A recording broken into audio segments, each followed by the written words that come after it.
Get started. Okay, tell me when I can start speaking. Hey Gretchen, this is CJ. The recording has started and we are good to go. Okay, thank you. Well, good morning, everyone, and welcome to the Seniors Council of Douglas County's second in a series of virtual meetings. These meetings are made possible with the support of Douglas County and our county commissioners, so I thank them very much for all their help. Now, you may want to grab a pen and paper, as I'll be mentioning some websites and email addresses during this meeting that you may want to jot down. So the Labor Day holiday is just a few short days away, which reminds us that the start of fall is not far behind. We're all probably looking forward to the cooler weather, of course, whenever that is going to happen. I have two exciting items to tell you about.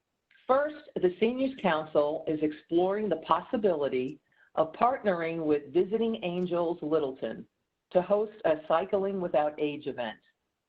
Cycling Without Age is an international nonprofit program providing free trishaw rides to older adults. Now, you might be asking, what is a trishaw? Well, imagine an adult-sized tricycle with a seat in the front wide enough to accommodate two people. Cyclists, called pilots, pedal their passengers on a scenic trail for a relaxing ride, taking in the fresh air and Mother Nature. These rides have been available to older adults in the Littleton area all summer and have been very popular. And so we thought we'd look into bringing this experience to you. You'll hear more about this possibility as details are confirmed. Secondly, the 18th Judicial District Attorney's Office is accepting applications for its Fall 2020 Citizens Academy. This free three-week virtual course will explore the role of various members of the District Attorney's Office in different parts of the criminal justice system. Attendees will gain an in-depth look at what happens with a case between the time of arrest and post-conviction. The 12 classes are conducted via Zoom beginning September 21st and ending October 8th, Monday through Thursday from 6 p.m. to 7 p.m. I attended this course 2 years ago and it was fascinating, so I highly recommend considering this unique educational opportunity. If you're interested in applying or want to learn more about the course, visit the DA's website, or you can contact Jamie Sorrells at JSORRELLS@da18.state.co.us. Let me repeat that for you. JSORRELLS@da18.state.co.us. Also, we'll be sending, actually attaching a flyer about this course to tomorrow's First Friday update. So if you're on our list for that, you'll be getting that information. And now I'll turn the program over to Carrie Erickson, Executive Director of Aging Resources of Douglas County, for a DRCOG update. Carrie? Good morning, everybody. This is Carrie. I see we have a nice audience out there. I wish I could see you all, but it's nice to at least be able to say hello. For our DRCOG update in the aging realm, I wanted to let you know that DRCOG and the AAA has been working very closely with the state to find creative ways, safe ways to open visitations back up in our assisted livings, memory cares, and skilled nursing facilities. So this is should be taking place very soon, and the group at DRCOG has been working really hard to find ways to safely make this happen, because as we all know, our emotional health and our social health is just as important as our physical health. So I am happy to report that headways are being made in that area. Also, I'm participating on a funding committee with about 20 other stakeholders to ensure that our funding for the Older American Act dollars is not at risk. We have lost some funding there just due to federal budgets, and with the COVID pandemic, some of those funding numbers have gone down. So we're working very hard to ensure that those numbers do not go down to enough to really impact services that we're able to provide to all of you. And those are the services that include transportation, help at home, those kinds of things. So I'll keep you posted on that. And before I jump off, I just wanted to let you know that there's a new scam that is popping up nationwide, and it really is troubling. And I think a lot of people are falling for it because they want to do the right thing. And what is happening is a scammer will call you on the phone and say that they are doing COVID tracing. So they're saying they're with your local health department and that you have potentially come in contact with someone who has COVID, and they're doing tracing. Now, we know this really happens, and if it's a real call, it's going to sound a little different than this scam call. And here are the differences. In the scam call, they are asking for information, financial information. And what they're saying is that in order to keep you safe, they want to send you a test kit to your home. And in order to do that, you need to give them your credit card number. That is the tip-off for you, because if it is a real call, and you very well may get one of these real calls from the health department, they will never ask for financial information. They will ask things like your address and your date of birth, because they're trying to trace the COVID contact, and that's important information. But they will never ask for a credit card number, a social security number, or banking information. So if the call asks for any of that financial information, I would just hang up. You could do a couple things. You could say, well, I want to call you back, and you could get their phone number and ask which health department they're from. And then you could actually call that health department and say, did you guys make a call to me? Or you could just hang up and call the health department and say, hey, I just got a phone call saying that I was potentially exposed to COVID. This is my name. Is this real? But again, the tip-off is the health department will never ask you for financial information. So if that is happening on the call, you know it's a scam. And it's sad because we're all worried about COVID. We all want to do the right thing. We want to help the health department in any way we can to do their contact tracing. And the scammers are taking advantage of that. So just a little reminder to just be careful.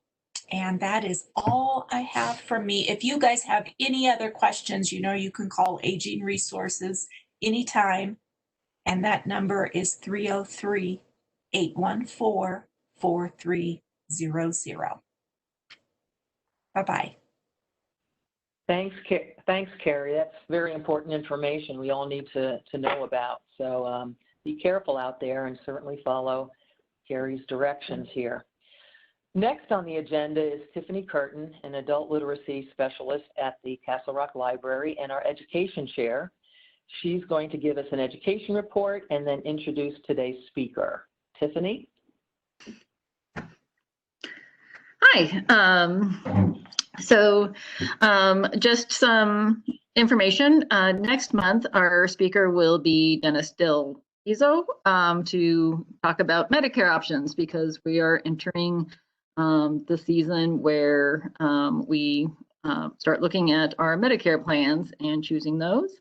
And in November, kind of continuing with the Medicare information, which is so critical, which is why we have another session. We will have a presentation on the SHIP SHIP for your Medicare plans. And then in December, we'll have a presentation on using Facebook and some tips and tricks to make that a great experience for you, whether you're on Facebook or not. She's got some good tips for you on how to maximize your use for Facebook. And so now I would like to introduce our speaker today, who is Deputy Jason Blanchard. Jason has been with the Sheriff's Department since 2010 in various roles, including dispatch, detentions, patrol, and currently he is serving in the Community Resources team, which he describes as the Swiss Army knife of the Sheriff's Office. And they take care of everything and very multifaceted in that sense. He's also part of the tech team, and he does photo shoots and videos. And today he's going to be talking to you about some of the cool tech that the Sheriff's Office uses, and I'll let him take it away. All right. Well, thank you so much, Tiffany. Thank you all for having me out here. It is definitely a pleasure. Love hanging out with your group anytime I get the chance. Great information there, by the way, coming from the scams. We've actually been hearing a lot of those different kinds of scams coming in. Either the testing supplies. Some people are even saying that, just so you know, we can send you the testing and they'll charge.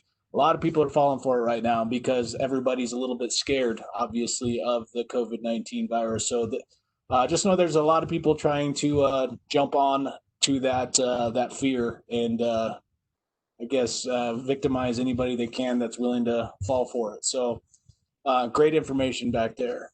Again, my name is Deputy Jason Blanchard. I was reached out to just saying, initially it was just asking about drones, which we're happy to talk about, but then I kind of made the point that while drones are cool and they're kind of the latest tech and a hot topic, it's one of the smallest facets of what we're actually doing right now and all the technology. So I requested to go ahead and expand it to more of a current technology that we're using in law enforcement, because I thought this group would actually be pretty interested in seeing exactly some of the things that we're utilizing to make sure that we can keep this county as safe as possible. So I'm going to go ahead and bring up a PowerPoint here for you guys to see as soon as it wants to share. I've got the chat window up. If you guys happen to have any questions along the way, please feel free to ask. And as soon as I started sharing my screen, it went away. So I don't have the chat window up. So if you have any questions, if one of the other panelists wouldn't mind just seeing those questions, I don't mind answering along the way. So if one of the panelists could ask along the way if you see it come in the chat window, I'd appreciate it. Deputy Blanchard, this is CJ Gates, the host of the meeting for all the attendees listening in. So I do have the chat window open. I'll just go over it real quick. On the bottom of your guys' screen for everyone attending in, there are some bubbles down there. One of the bubbles on the right-hand side looks like a speech bubble there. If you click that, you can type you can type a chat to the host, which is myself. So just include your question and your name. And after Deputy Blanchard is done with his presentation, I will ask him those questions, and we can take as much time as we need to answer all of your guys' questions. Again, my name is CJ. I'm the host, so just chat me with any questions. Thanks. Thank you, CJ. And just to be clear, we are doing kind of a broad stroke over all of the stuff that we have. Each one of the things I'm covering can get much more detailed. I can probably talk a good solid couple hours on each of the topics we're addressing. So again, if you have any questions, please don't hesitate. And let's see here. All right. So again, we were asked here to come talk about drones, but we want to talk about a few other things today. One of the things is going to be body cameras and dash cameras. That's a big call in today's day and age because it just in the current political climate, I guess is the best way to describe it. There's a big call for everybody to have body and dash cameras. We have for quite a while. There's a few people that haven't been wearing them because they're usually office workers that they are outfitting with them, but we'll talk about that more in just a minute. Advanced biometric identification, pretty neat technology there.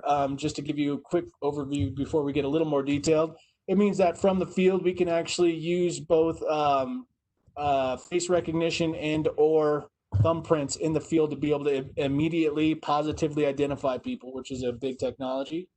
ALPRs or advanced license plate readers. That is actually something where we are able to actually read every plate that's coming in and out of the county, looking specifically for stolen plates. DNA and genealogy, huge field right now, and we've actually had some big cases if you hadn't caught on to them, and it's been pretty spectacular on being able to solve some really several years old from the 80s and 90s cases that we had no idea on either who that person was that was murdered or died, or we had no idea who killed him, or killed her in this case, and we were able to bring him into custody this year from the 80s. And then we'll talk about social media a little bit also. So drones are unmanned aerial vehicles. UAVs is what we call them for short. For the sake of today, we'll just call them drones. We're not officially drones. Drones in the true sense are going to be the big military aircraft that they put out there. We're more unmanned aerial vehicles, and most of them are pretty small, like can fit in your hands. The common questions that we get, and we'll just address them right up front because I've been to several presentations like this, and a lot of times they give them a full drone lesson on all the rules that people have to follow to fly, all the different regulations and what the different flight zones are and all that kind of stuff. And this population, I got to assume, doesn't care about that. They want to know things like, can I shoot a drone down if it's flying over my property? The answer is no. The FAA actually controls the airspace, and it can be a nuisance. I admit that some people are nuisances with flying their drones for personal use. But just know that if you shoot down a drone, it's going to be very similar and treated by the FAA just like shooting down an actual plane. Obviously, that's a big deal. So you can't just go out because someone's flying over your property and shoot it down with a shotgun and say good riddance or anything like that. There are some other things that you can do, and we can talk about that in a minute. It's mostly just saying if we'll cover the rest of the questions. What do I do if a drone is spying on me? Just to give you an idea, we get a lot of calls from people that have drones flying over their property and when they're in their backyard. Unfortunately, when you're outside your house, when you're outside your home, you have a no expectation of privacy is what the law says. So there's not much you can do if they're flying over your house looking at you sunbathing. You just got to, basically go inside if you don't want them looking at you is what it comes down to. Do I completely agree with it? No, because I personally want to shoot it down in that situation. As a drone pilot, I'm not okay if somebody's back, looking at me and my kids in my backyard, but same time, you can't do it. On the other end is what it comes down to is if there is a drone that is trying to look inside your windows. That's something that's different. The general drone that people own, which is usually made by DJI or Unique or something along those lines, it's very, very, very difficult to look inside windows, especially at night. You have to be literally, if the window's right there, it needs to be right in front of the window a couple feet away. Otherwise, the glare makes it almost impossible. Mind you, some of the drones that the sheriff's office has, which we'll kind of show a picture of in a minute here, we have 30 times zoom on those things, which means I can be, a couple of 100 yards back and be able to still look inside a window from whatever elevation I want. The general drone pilot isn't spending that kind of money on the kind of equipment that can do that. We have it for reasons we'll talk about, and but generally speaking, the ones that can do that are around $50,000. So obviously not something that people are just randomly going out to purchase so they can start spying on their neighbors. When is it appropriate to contact law enforcement or the FAA? If its reality is if you see it doing that, if you see that drone literally coming down trying to look inside your window. That's going to be when it gets appropriate to call us. Or if you see it doing anything else it's not supposed to. If you live by Centennial Airport, for example, it's not supposed to be flying, and it's worth telling the FAA about that so that they can come try to find that pilot. But generally speaking, drones have a lot of freedom in what they can do and a lot of regulation in what they can do. When I talk about regulation, the FAA has for a commercial pilot, a Part 107 license that says that they have to follow a bunch of regulations to be able to fly. That's what we utilize flying for the sheriff's office. But as a recreational pilot, which is what most people can go out and get these days, they are not necessarily going to be following all those regulations. As a Part 107 pilot, we have to get special waivers to be able to fly at night. We need to get special waivers to be able to fly above a certain altitude, all that kind of stuff. Recreational pilots don't necessarily need to follow those same rules, but they do need to be following the rules that the FAA says they have to, which is no drones over 400 feet. They do have to be registered, etc. Who's allowed to fly drones in Colorado? Literally anybody. It's pretty easy these days to be able to go to any big box store or go to get a more specialized drone at places like Multicopter Warehouse, which is right here in the county, and be able to get those out and start flying them. They're pretty amazing little pieces of technology because I remember the first time I got one, I put it up in the air. It took me about 3 minutes to be able to learn how to fly and get some pretty amazing videos and photos and whatnot. Never crashed it until I started getting a little more comfortable. When I was a beginner and being super careful, I never crashed because they have a lot of things like obstacle avoidance and sensors all around them and whatnot to avoid that. But then I got confident and started bypassing those sensors, and then I started crashing often. So I like to do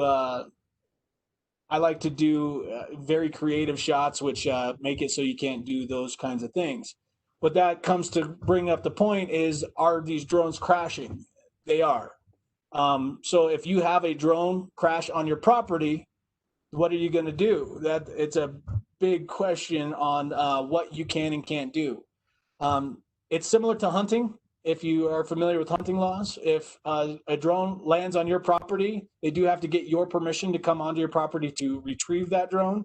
You do not have the right to say, no, you can't come get your drone, but you do have the right to call the sheriff's office and say, no, you can't come on, but I'll call the sheriff's office and have them come grab the drone. And then they can do it. You can't seize their property just because it crashed on it. It's an FAA law again, and it's not one I necessarily agree with again, because if it lands or crashes or lands on somebody else's property that wasn't flying responsibly and they did that, then I would personally like to just say that's mine now, or that's not going to be flying over my house anymore. But that's not going to be the case. Again, you do have to get it back to them or get it for them. But generally speaking, you can also call the sheriff's office. We're happy to come and do that transaction for you if you don't want them on your property. Where are drones not allowed to fly? There are going to be a lot of different cities and parks that will say a no drone flying signs over state parks, over national parks. There's a lot of regulation on where they can't fly. But there are kind of loopholes for those. This park that I'm at, like Daniels Park, for example, says you can't fly a drone inside of Daniels Park.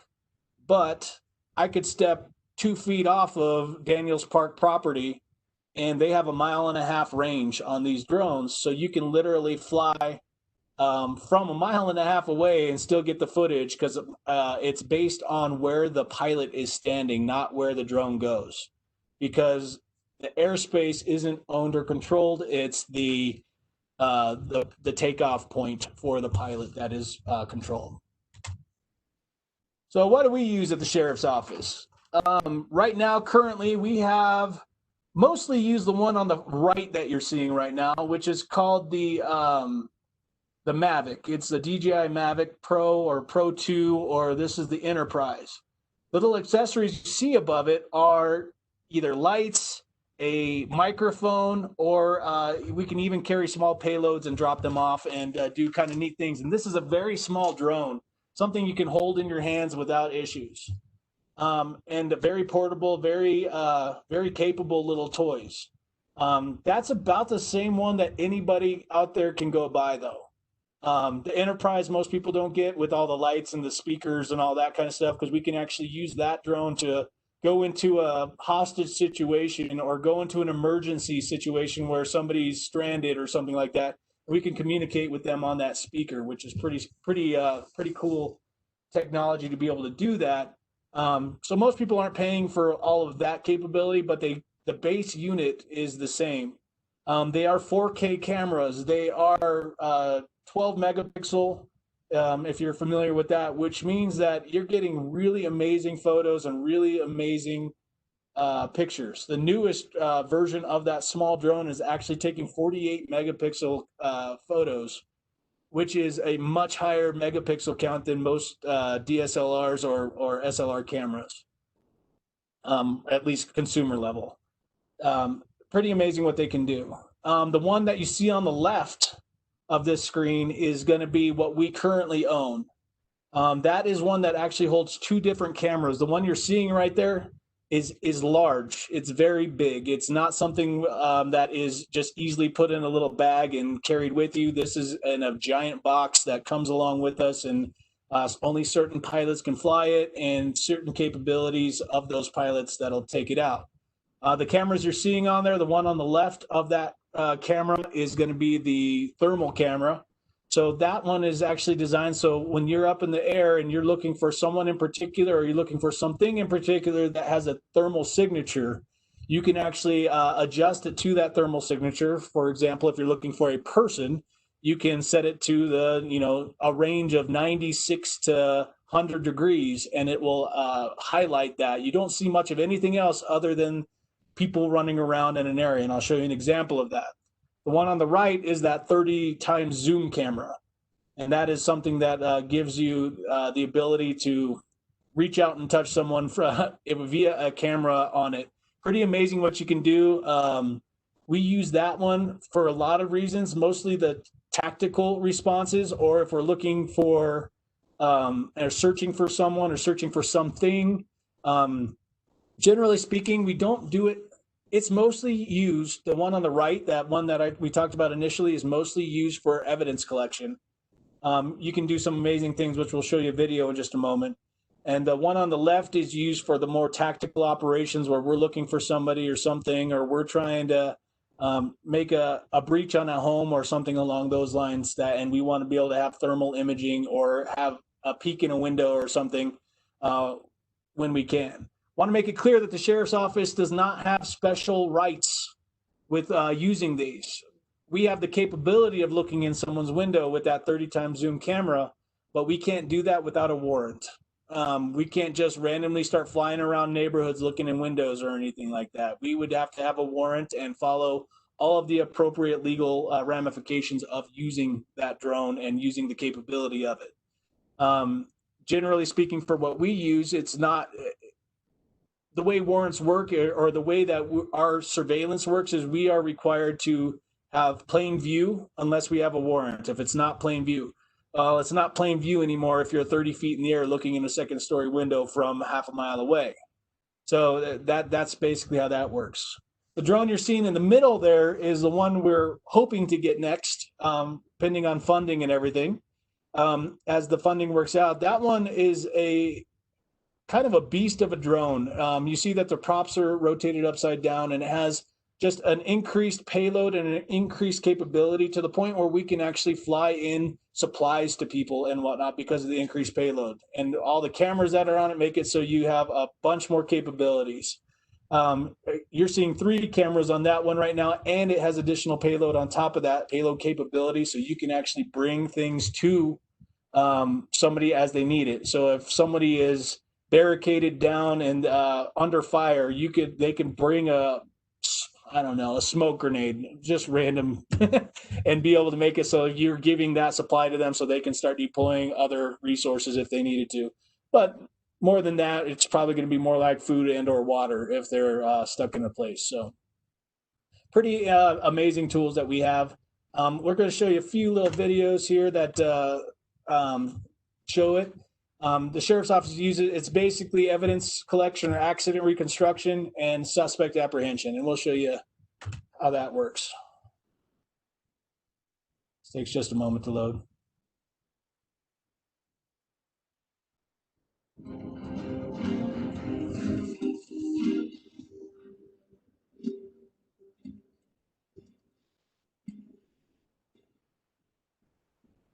That's a 3D image you were seeing right there that the drone took, so you can actually zoom in on little details along the way. Agencies are looking to the skies and determining that unmanned aircraft systems, UAS, offer solutions to maintaining public safety and processing crime scenes.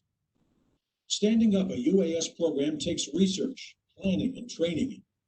Under the right circumstances, the technology can produce great results. The Mesa County Sheriff's Office in Grand Junction, Colorado, uses UASs primarily to assist in crime scene and traffic accident investigations. Ben Miller, Unmanned Aircraft Program Director, says the aircraft's cameras record information and help officers process it. His fixed-wing aircraft and quadcopter are more than cameras.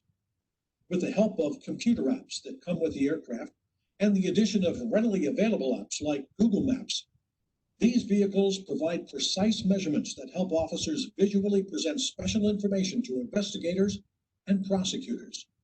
Photographing a crime or accident scene with standard equipment on the ground can take hours or even days. A UAS can fly over the same scene and take digital images in 20 to 40 minutes. When Miller is called to a scene, he says the nature of the investigation dictates which aircraft he'll fly. Fixed-wing aircraft require greater launching distance and may require an assisted launch setup, like a bungee cord or catapult. Quad helicopters can take off in smaller spaces. Once Miller selects the appropriate aircraft, here's how he proceeds. In a nutshell, what it looks like when we show onto a scene. We're basically going to make the notifications that our FAA approval requires us to do. We usually do that en route on the phone. We show up on the scene. We'll tie in with whatever management is there. They'll kind of give us a brief of this is what we've got. We'll assess the area that we'd like to fly. We'll check it for obstructions, whether that's trees, buildings, antennas, stuff like that. We'll develop where we're going to fly, and we're going to make sure that it's safe to do so, etc. We'll pull the vehicle out. We'll do the quick assembly that is required, load the batteries, etc., and a quick pre-flight. Then we take the vehicle off. It goes what we call downrange, flies the mission. Miller plugs in coordinates on a computer screen. The aircraft takes off and enters that predetermined perimeter or box. It flies from the nearest point within the box to the farthest point, and then methodically flies back and forth in a pattern photographing everything on the ground.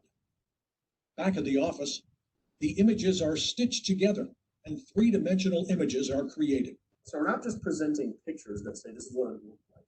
We're actually presenting maps and models. And in those maps and models, they're geospatially accurate to the real world. That's a fancy way of saying we can measure. And measuring in a geospace tells us a lot of things. Distance is often a significant factor in investigation. Distance tells us plausibility. Could a person actually get from point A to point B as fast as they said they could? Miller says the sheriff's office maintains a digital evidence management system where images are tagged and accessed. All right, so that just gives you a real brief description on exactly how they did that. How are we going to get this out of here? Got to jump it forward to end it, and then we should be good. It doesn't want to get off this video for some reason. Let me bring up the PowerPoint. 1 second. So generally speaking, it is a very simple tool that makes it so what we used to have to, it's not forwarding on me. CJ, you got any issues over there? It's not letting me forward. You might have to exit out of that YouTube video, Deputy, and then restart the PowerPoint. Yeah, there you go. That should work, right? Okay, so there we go. We got it going. So, so the evidence collection is amazing because it used to be something where it was hard. It was difficult to present a a real accurate picture of what happened on an incident or a scene. And now we can actually go and make an exact replication of what happened and what the final product looked like. Think of a really bad fatal accident where somebody is at fault and somebody isn't. Well, all the measurements, all the skid marks, all of the actual damage and everything can be perfectly recorded by doing that grid above the accident. And you can put the entire accident scene, no matter how far stretched out it was, into a 3D model so that when the jury comes to decide if somebody is guilty or not, they can actually get an accurate picture of what it actually looked like instead of what was just a couple of still images that may or may not tell the story. It's a pretty amazing tool that has kind of changed the game for evidence collection and made it so that when we go in, we can do a virtual walkthrough of what exactly it looked like. We also, on that same virtual thing, another technology that I didn't bring up here is just 3D cameras. Another really neat tool that you've seen maybe on real estate things where the realtor takes a couple of steps and then takes another 360 image and then another couple of steps on the 360 image. Again, it's another way inside a home that we can do full-on virtual walkthroughs on what the scene looked like. It's an amazing technology that makes it so that we can get a much accurate picture for what happened so that the guilty can be found guilty and the innocent can be found innocent, because you'd be amazed at how many people are proven innocent by just appropriate evidence collection. There's been a lot of cases in the past where, inappropriate evidence handling have gotten people away from, gotten people that got away with some pretty major cases like murdering and the glove didn't fit kind of stuff and the evidence was all kinds of messed up everywhere. And that guy gets to walk the street today. Well, if today's technology was still in place, there's a solid chance that we could have actually managed that evidence appropriately. You go in, you mark the evidence, and then everybody's then out of the scene and you can fly a drone over, not tampering with any evidence. It's a pretty spectacular technology. Catching the bad guys. Here's another little example of to show what that thermal regulation looks like. So that thermal, I guess, platform that you pull out, you set the parameters that you want, and then it highlights them. So if you watch this. Jody does. Sarge, you good with me going later? Yes, I am. Or so there are obviously a bunch of things that are kind of in the temperature range. You can see as he narrows down the temperature a little bit, right in between two buildings right there, you suddenly see something standing out that looks a lot like a person. There is no law enforcement office or no law enforcement anywhere around that person right now. We don't know what the situation is exactly, but we know that they're trying to find that person. So the thermal was able to pick that guy out. You can see them kind of playing around with the different thermal settings to be able to make it so, okay, it's obvious that's a person that's hiding right now. directly east of the residence location, above the warehouses, to the east. And now they're just guiding law enforcement to where the person's hiding. That drive capture. So I'll just fast forward here a little bit. As you can see that the law enforcement officer was able to be guided right into him from the sky, able to confront him and bring him out. Pretty amazing ability that we would otherwise have no idea on how to do. These drones are not fast enough to be able to catch a car, just to be clear. They are fast enough to follow people, and you can get high enough and get a pretty good vantage point to be able to say that you can follow them essentially for up to 1.5 miles. They are obviously hindered by range, and they're also hindered by interference and flight regulations. If it's an emergency, you can kind of bypass some of the FAA rules if it's a true emergency, but generally speaking, you have to follow the rules very closely or you lose your license and you can't fly anymore. Next, we're going to talk about body cams and car cams. This is the systems we use. On this slide, the one on the top left is what our body cams look like. usually worn right in the middle of the chest, made so that anytime we are having, and this is new regulation, anytime we're having any public interaction, it needs to be activated and recording. It's a big deal that that they want that because the storage is very difficult. It's very high resolution video that we store, and it's difficult and expensive to store all of the footage that is now encountered. For me, again, I do a lot of public outreach events and community events, but now when I'm there talking to hundreds of people, I have to have it recording the whole time. Some people don't like that, but again, as an accountability measure, I've got no problem with it. I've know a couple of law enforcement officers that, you know, at some point in their career weren't great law enforcement officers, sometimes even, you know, I wouldn't say bad, but they just would use foul language and whatnot. That kind of goes away now. The sheriff's office is a kind of a zero tolerance on using foul language when it's inappropriate. And now that there's this mandatory activation when you're speaking to anybody in public, or else you're going to face major repercussions, it's holding those officers or us accountable. It's a beautiful thing. I like accountability in law enforcement. It's a very cool tool. It also exonerates a lot of law enforcement.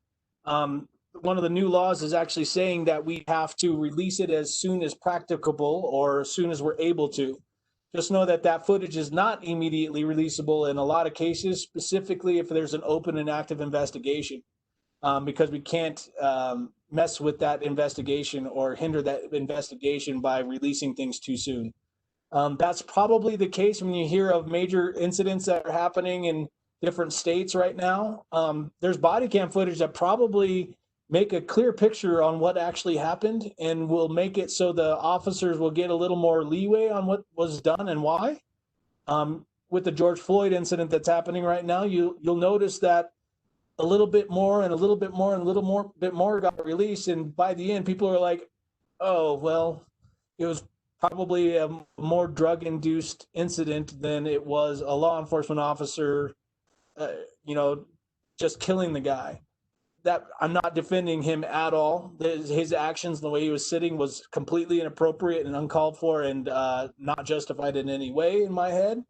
But at the same time, the guy had, I think it was quadruple the amount of fentanyl in his system that ended up making him truly die. That's what the autopsy ended up determining, not the strangulation of the guy's knee.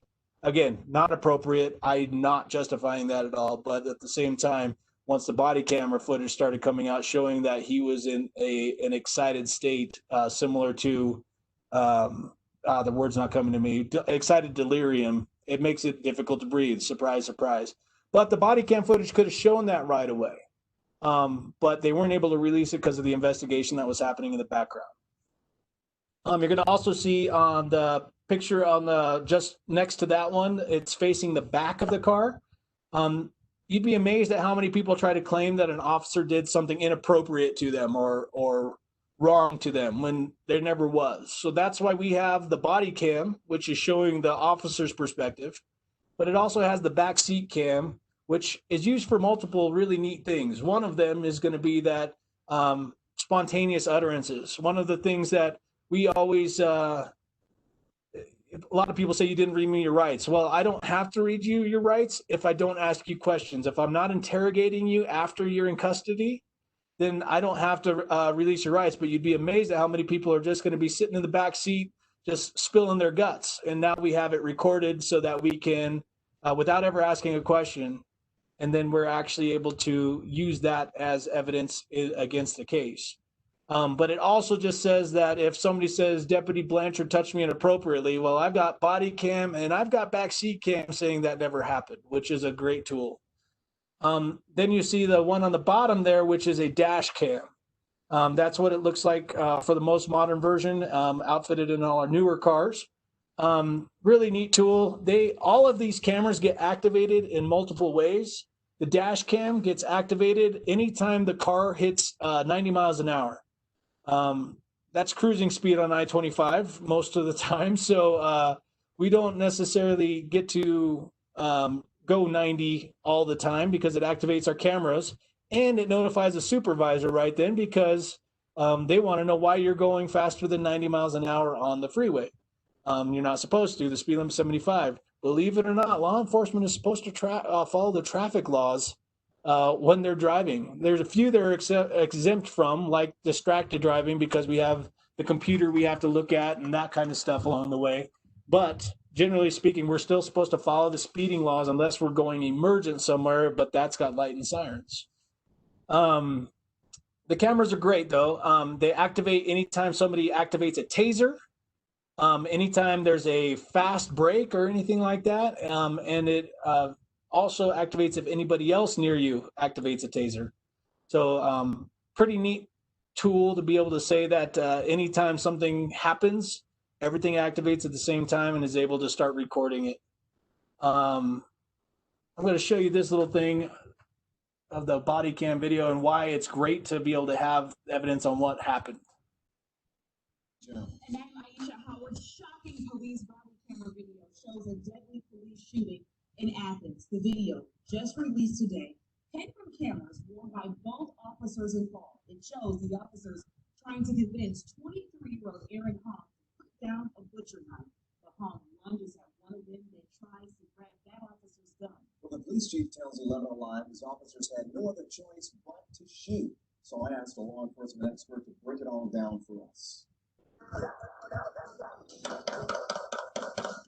Someone here to help us break this video down is former Nashville police officer Vincent Hill. So tell us what's going on as this officer is speaking with this young man. So Ron, what you see, you got a distance of about 20 feet here. This subject is armed with a knife, but the officer is giving command to drop the knife, drop the knife. Please, put the knife down. We can help you out, man. Okay, Vincent, you talked about distance as such an important issue here. Why is it so important? The guy has a knife. He doesn't have a gun. Yeah, but he can close in on that officer in a split second and stab that officer. Just because there may be 20 plus feet, it doesn't necessarily mean he can't run very quickly. Keep in mind, a knife will go through a Kevlar vest. So how spectacular is it that now there is a true accurate portrayal of what happened on that scene? And if a law enforcement officer uses lethal force, every single time they are a suspect of murder until that shooting is justified. Well, when it turns into one person is deceased and the other one is just his word, that's hard to give a true justification of what happened and that shooting was justified. Again, the accountability that it gives is that the officer was trying, like pleading for the guy to put the gun or the knife down. Knives are scary. I honestly more scared of knives than guns because they actually slice and tear while guns kind of cauterize while they go through. That guy with the gun 20 feet away can close that gap so fast. And this video shows it all. So when the jury says, hey, you shot this guy, why did you shoot him? And it's very clear in the video that it's because he was about to stab him. Reality, he was charging him with a butcher knife. No real option, even after pleading with him. So that's the beauty of body cameras. The danger, the hard part is that a camera lens today is more efficient than the human eye.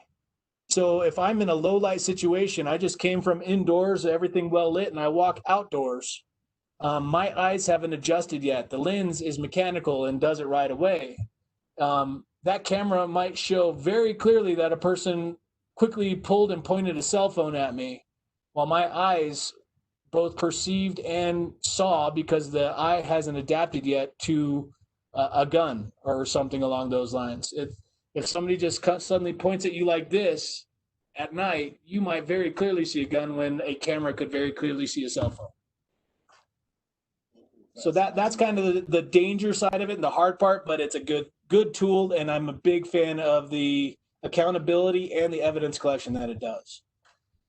Next, we're going to talk about the Advanced License Plate Reader, the ALPR.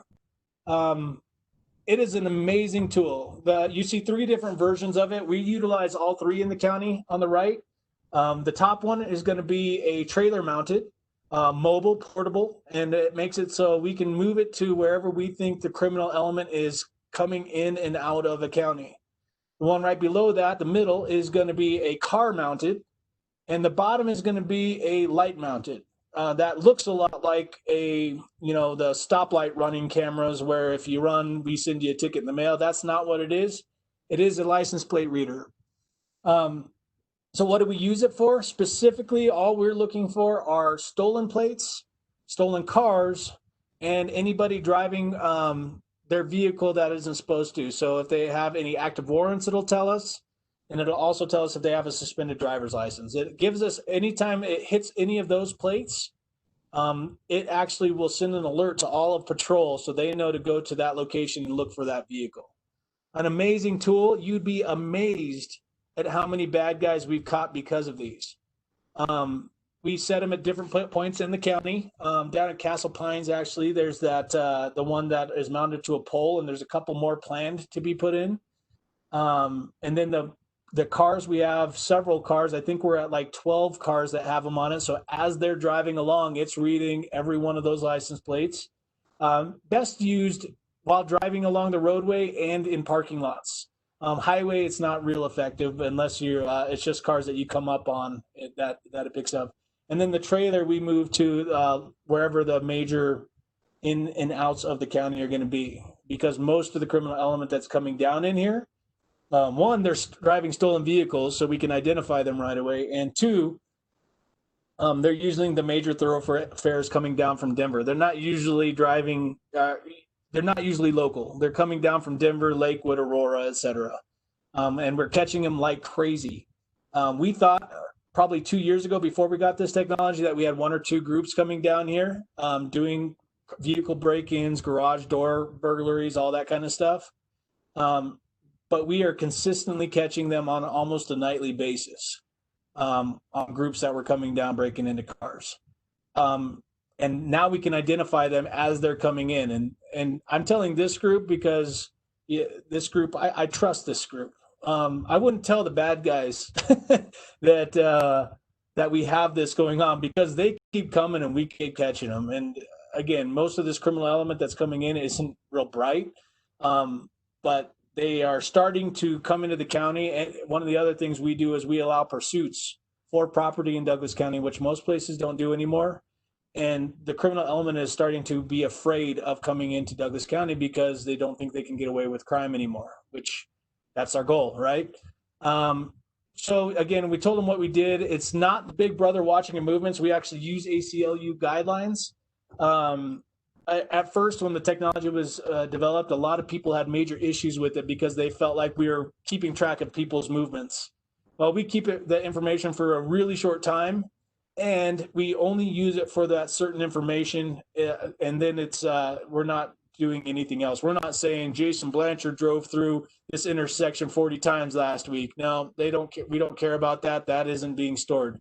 We're just looking for the information that we're looking for. The rest of it gets the rest of the information gets discarded, and then we move forward with the stuff that is stored also gets discarded not too far afterwards. But we follow exactly what the ACLU says that we should, and it keeps everybody happy. And it's not Big Brother; it is just looking for the bad guys.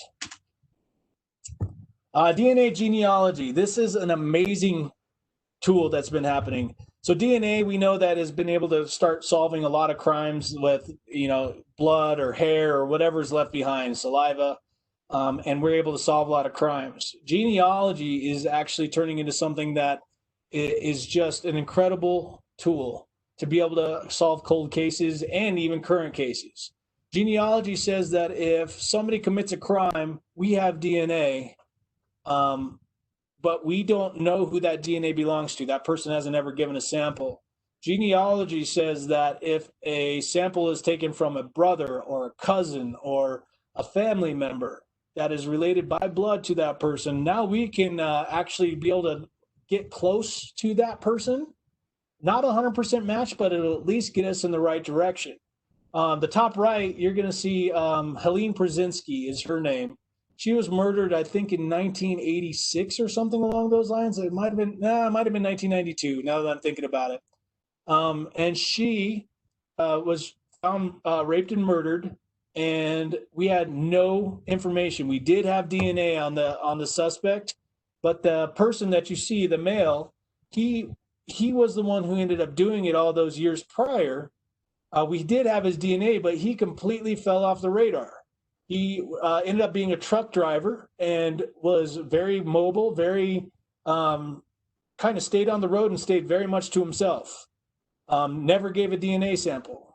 Turns out his brother ended up doing a 23andMe to be able to track down who, see what his genealogy was or where he came from. And they were able to say, hey, we got somebody that's a really close match to the person who committed this crime all these years ago. Maybe we should start looking into it. They ended up finding him in Florida, ended up getting his DNA off of a glass, a beer glass that he was at a bar drinking off of, and were able to get a 100% match on him and do the arrest after 30 years. And were able to come in and be able to arrest him for the crime that he did all those years ago. And the top left, she's a girl that was a Jane Doe since the early 90s. I think 1996 is when she was. She was a Jane Doe. We found a body that had been eaten by animals and everything when it was found. Very hard to identify who she was, or it was impossible to identify who she was because of the damage that was done from the body sitting out. But with DNA and genealogy, finally this year, just a few months ago, both of these cases were this year, we were able to identify her. We still don't know the circumstances of her death yet. We had to figure out who she was first. But now that we know who she is, we can start doing a cold investigation, but they are treating it like it just happened now that we know who she is. And they're going to start working leads and trying to figure out exactly what happened that day. It may have been a suicide. We don't know, but it also could have been somebody who killed her, and it could have been a lot of different situations that happened.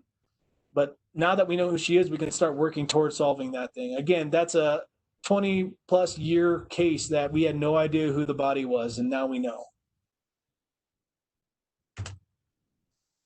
Social media.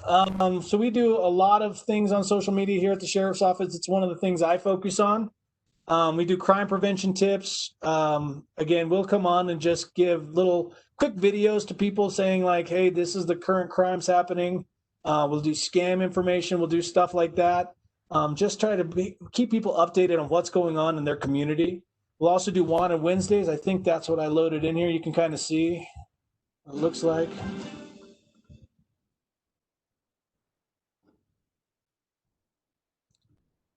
We in Douglas County are not afraid to call out somebody who needs to be caught. So like for this one, I don't know who she is. I just grabbed one of the random ones we put. And I don't want to say publicly shame them, but we make it so that the public can help us find them. For this sake, this is a wanted suspect who was wanted for whatever crime she did. And usually these work. We put it out on social media and people turn it into almost a game in the public. They say, hey, I know Lonnie Ackerman. I'm going to go find her right now. Or I know where she lives. I'm going to go ahead and call the sheriff's office and let them know. And it turns into almost a fun thing for people to be able to get these criminals off the street or at least to face justice. Again, not everybody who hits this list. I don't know if Lonnie's a bad person or not. But what it does do is she had something, she made a mistake, and she needs to be brought to justice and face a judge appropriately. That being said, we also do a 9 p.m. routine is one of the other things we did. We do a lot of stuff on social media, but the 9 p.m. routine was just reminding people that every night when you're closing down and you're going to bed, do a walk around and make sure everything's secure. And we gave a lot of tips on how to do that and what to look for. So next one, facial recognition. It's a huge technology because I can actually take a picture of somebody out in the field when they're saying, my name is Jacques Cousteau, and I was born in 1936, and my social is 1, 2, 3, 4, 5, 6, 7, 8, and they're just completely messing with us, and not giving us any ID. But we have to identify them. We can take a picture, and CCIC and NCIC, which is the basically the big databases that we store all the information for people into on the federal level and the state level. It'll be able to actually pull some of the features of that face to give possible matches. When it gives those possible matches, we can narrow it down visually to be able to decide who that is. Doesn't always work, but it's an increasing better technology, and it's pretty amazing. On the right there, you're seeing a thumbprint scanner. So we can actually go out there and immediately identify people from their fingerprints if they've had a criminal history in the past. And it makes it so that we can, right then and there, be able to identify who it is, because you'd be amazed at how many people misidentify themselves or present an ID that isn't theirs, or whatever the situation, trying to conceal the trouble that they're about to get in, a warrant, or a wanted for some crime. Or we've caught murderers where they had their cousin's ID and they weren't identifying themselves. They looked really similar. They looked, you couldn't really tell, but you ended up doing the thumb scan, and right then and there in the field, you made an arrest on a murderer. Pretty big deal. But it's just another one of those things we have, and it's increasing, getting better and better every day. Community Camera Partnership, this is a program that we've got that a lot of people are utilizing cameras on their homes. And with that, there's a lot of crimes that get caught on those cameras that never reach the sheriff's office. The Community Camera Partnership is just a way for us to reach out to the community saying, hey, if you're willing to sign up for this program, we now have a tool that we can say, hey, a crime happened in your area. We just make a request. Could you please review your cameras and see if you caught anything that would be related to this case? You can refuse, not a big deal. It's not a Big Brother thing again. It's not saying we get to access your cameras. It's just basically giving us a tool that says, hey, if something does happen here, I'm willing to share that footage if I find any. We don't go seize any hard drives or anything like that. One of the things for all of you out there who do put cameras on your homes, please make sure that you get the appropriate storage. A lot of people spend a lot of money on their camera system, but don't back it up with the appropriate storage. So while the live footage might be 4K, amazing looking, I can pick the fly off the side of a van. When you look at the recording, it's a pixelated mess and you can't tell a male from a female. So please make sure that you do that if you're doing it. And the Community Camera Partnership is something you can go to dcsheriff.net and be able to sign up for that if you're interested. And again, it's not us saying we're going to pull your cameras. It's us saying that if you happen to have anything, please share it with us.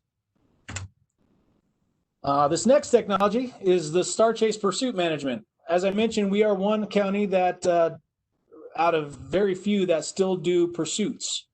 The sheriff has decided that the risk is worth the reward. Criminals are not coming to Douglas County as much because they're afraid of getting caught because they know we're going to chase them. That being said, we recognize that doing a pursuit is dangerous. And we have a lot of very strict regulation on what allows us to perform that pursuit or not.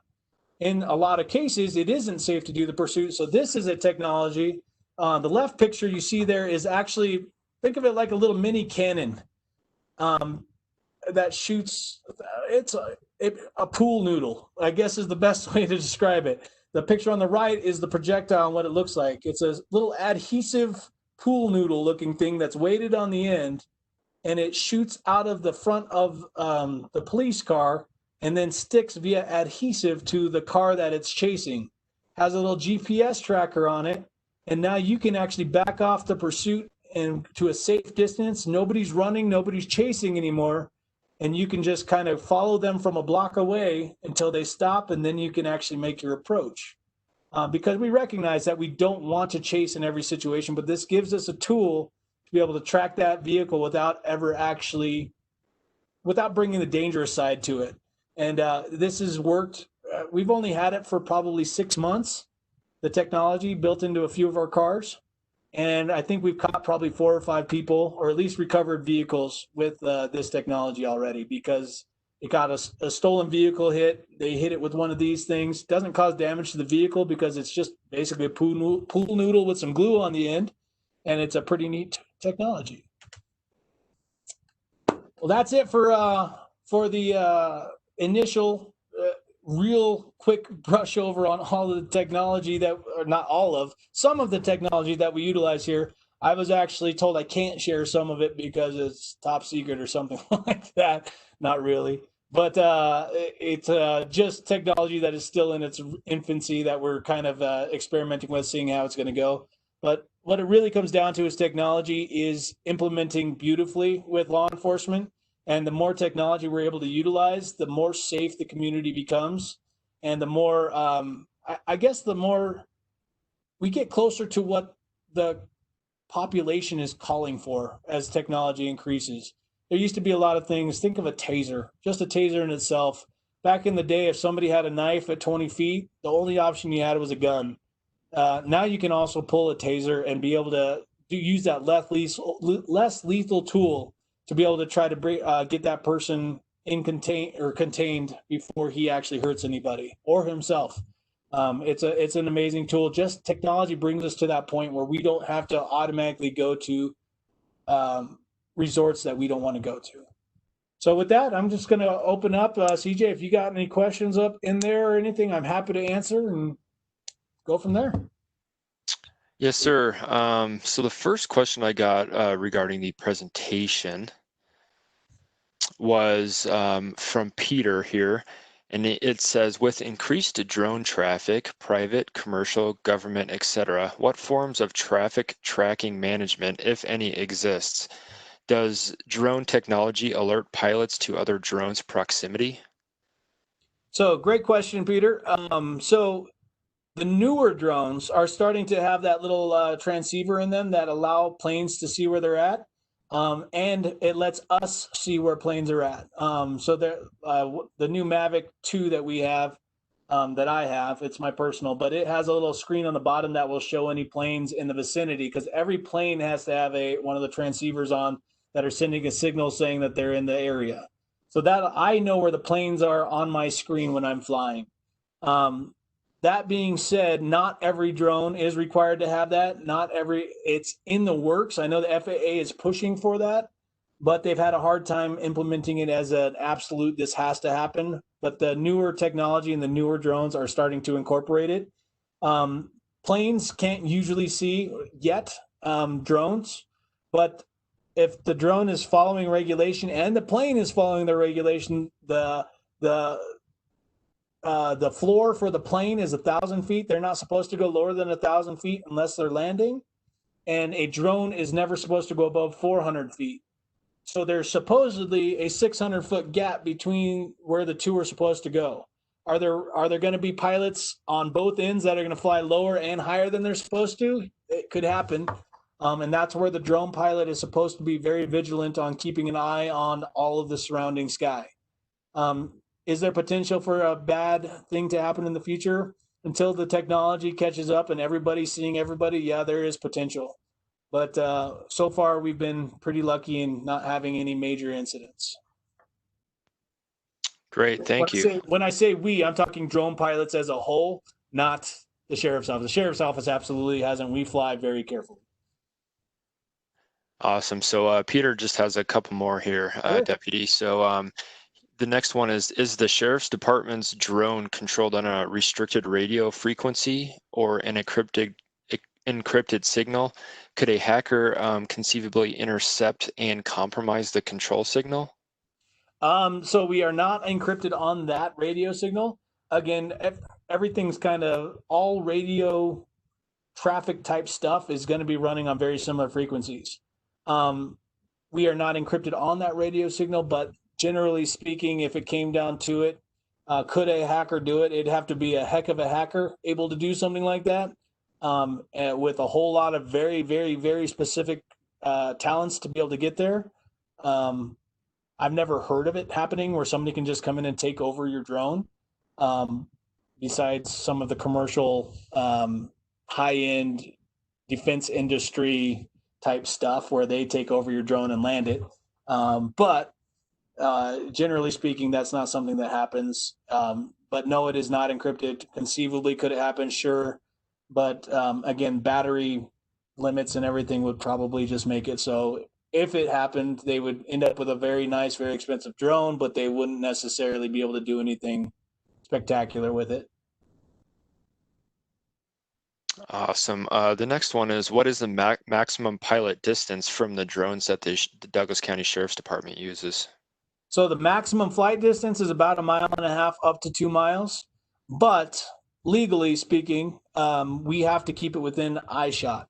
Every drone pilot is supposed to keep the drone within or eye shot. So you have to see the drone, have a visual of the drone at all times.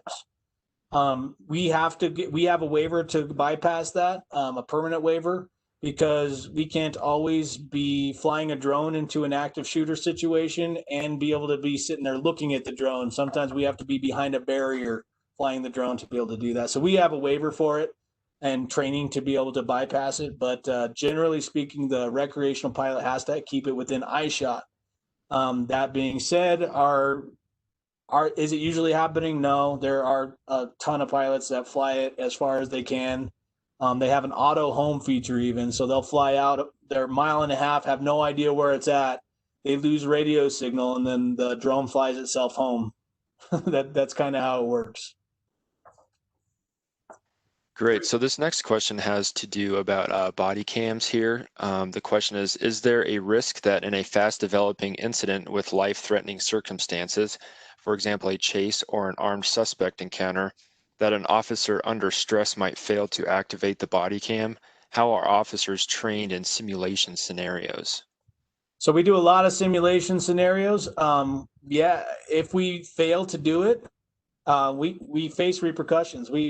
I mean, at this point, if something happens or somebody claims something happened in that and you didn't activate your camera, then people, including a jury, can assume that you're trying to hide something. That's a scary factor. So generally speaking, you just get really used to activating that really fast. Basically, anytime I'm coming up and doing anything with anybody and following the regulations on what and when I'm doing it, I will walk up and you just get in the habit of doing it. So it's almost autopilot after you've had it on for a few weeks. Again, we've had them going for about 4 years now, or everybody on patrol's got them.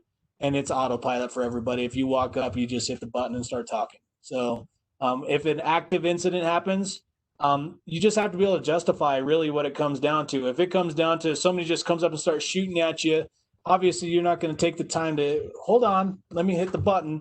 That's not how it's going to be. You're going to take care of business, activate it as soon as you can, and then explain what just happened on the camera for the sake of it. Guy just shot at me and I shot him back kind of deal, or whatever you got to do. But it's a hard factor, but it is something we are held accountable to. Great. The next question is, could a properly executed subpoena be served on Ancestry.com or one of those other websites to access the DNA from a suspect? So subpoena-wise, yes, it can be if it's coming to that. Generally speaking, though, it is something where people volunteer the information. So when somebody goes on to Ancestry.com and does it, there'll be a box that says, are you willing to share your information with law enforcement? And that's something we're promoting is please say yes, because it's able to solve crimes and link to crimes. Some people obviously say no because they don't want to link their dad or something. Just an interesting side fact, you'd be amazed at how many people on those 23andMe type things find out that they never belonged to their parents. There was like a mix up in a hospital type thing.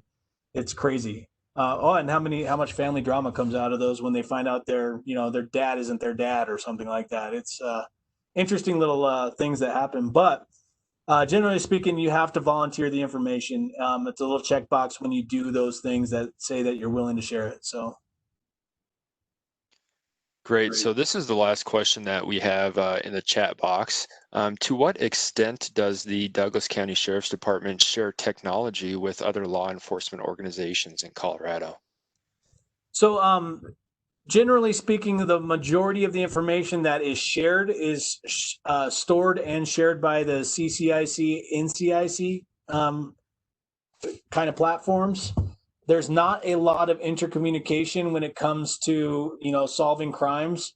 For example, if I do an FI card or a field interview card with somebody at this location that happens to fit the same suspect that happened up in Aurora, Aurora's never going to know that we took that FI card. Even though we might have a picture of the guy, we might have his ID, we might have everything, Aurora doesn't know that. There's not any real communication between agencies. I know that it's one of the big things that is probably going to continue developing with technology. That's probably going to be one of the big parts, is my prediction, And what I'd like to see is that the communication among agencies to be able to bring, violent or dangerous criminals to justice would be a huge tool. That being said, again, with current political climates, I'm not sure if that'll ever actually happen. Because again, they don't want necessarily, a lot of the population doesn't want that for some reason. I don't understand it, but we're working on it. Okay, great. And then one more thing, or a couple more things. So it looks like we actually have an attendee with his hands raised. So I'm going to unmute him and see if he does have a question. His name is Eric Hitherington. Eric, you are now unmuted. Do you have a question for Deputy Blanchard? Yeah, hi, Deputy. No, I didn't. I was trying to find how to make to find the chat section in this Weeb app that we're using. So no, I'm good. And then I did find out how I could chat back and forth. So. Oh, okay, perfect. I Yeah. appreciate it. Thank you. I do see one here, CJ, from Valerie saying that do we still have the tracking technology for Alzheimer's residents who might wander? It is a technology that is falling. It's kind of falling to the wayside. It's an older technology that was based on radio signals.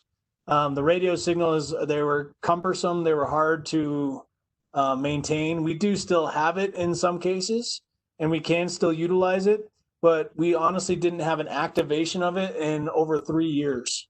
So we kept this big program maintained and worked hard to keep it maintained, and it was never being used. We usually had found them before it ever had to resort to that to date. That being said, for what we're recommending people do nowadays is we were able to get funding for so far 8 of AngelSense tracking, which is GPS tracking. It's what we're kind of pointing people towards to. So far, we have funding for 8, and we'd like to get funding for more in the future. But it just makes it so it ends up being a little patch almost that is magnetically locked onto the inside of the clothing. So inside a pocket, inside the clothing, between the underwear and the shorts or jeans or whatever they're wearing that day, it gets transferred every day, and then it sends a GPS signal off and lets you do a lot of interesting things that radio technology can't touch. For example, you can set a perimeter. So you can say that if that tracker leaves this house, it will alert a cell phone, send a text message saying that, this person's on the run, and it lets you go contact them right away. Or if they do end up wandering without that perimeter set, it makes it so that individual user, the caretaker, could just activate the app on their phone and walk straight to them. The only limitation that we found with it so far is if the person tends to take off their pants. Can it happen? Yeah, it could, but it hasn't yet, and it's been a very successful program. So that's where we're kind of pointing people towards these days, is just getting AngelSense for themselves until we get enough funding to be able to get more out there. Hey, we just had one more question. What's the name of that GPS that you guys use for the Alzheimer's patients? AngelSense. AngelSense. Okay, great. Thank you. That's what we use, but there are several different places that do a very similar technology. Some of them are just a watch. Like this is a GPS watch. Looks very similar to this. It's a little bit bigger of a watch, but it makes it so same kind of thing happens. If the person ends up roaming, as long as they don't take off the watch, or some of them are even locking watches, as long as they don't cut off the watch, it'll make it so if the person tends to wander, this person can activate the GPS from their cell phone and be able to track that watch down. So there are a lot of different technologies out there that if you want to look into other ones, AngelSense just made the most sense for us at the time. Okay, perfect. That's all the questions that I have in my chat box. I will pass it back to Gretchen. All right. Well, thank you, Deputy Blanchard, for sharing with us how technology is assisting you and other officers in keeping us safe. Wow, truly amazing tools, fascinating work. I applaud all the officers, keeping us safe this way. I have to say, I especially like the DNA genealogy segment. Kind of reminds me of the the cliche, you can run, but you can't hide, will get you eventually, right? So fabulous work. Thank you so very much. Now, before we close today, I'd like to invite you to next month's presentation that Tiffany has mentioned. It's called What's New with Medicare, and that's going to be Thursday, October 1st at 10 a.m. And this is our annual Medicare open enrollment update. As you know, parts of Medicare do change each year, so we have to keep up on that. And Dennis Del Pizzo, as Tiffany mentioned, is going to be our speaker. He's from the Denver office of the Centers of Medicare and Medicaid Services. He's going to give us the latest information about our plan options for 2021 and answer any questions we may have about Medicare benefits relative to COVID-19. I know some of us have some questions about that. And so also, as I mentioned, our September 1st Friday update will be going out tomorrow with some additional information on this particular presentation along with other items of interest. And if you'd like to receive this electronic newsletter, just contact us at dcseniorlife@douglas.co.us. Get on our list and it'll go out automatically to your email address. And a quick reminder that we record our presentations. So if you'd like to see Deputy Blanchard's presentation again or have someone else take a look at it, it will be available on our webpage, mydugcoseniorlife.com. Or you could see us on Facebook at mydugcoseniorlife or on our YouTube channel. We try and be everywhere. So we've had a wonderful presentation, a lot to think about. I'm pretty excited about our officers keeping us safe, and I hope you are too. And I want to thank you for joining us today. And until next time, stay healthy and stay connected. Okay, great, guys. I'm going to end the meeting. Thank you so much for attending.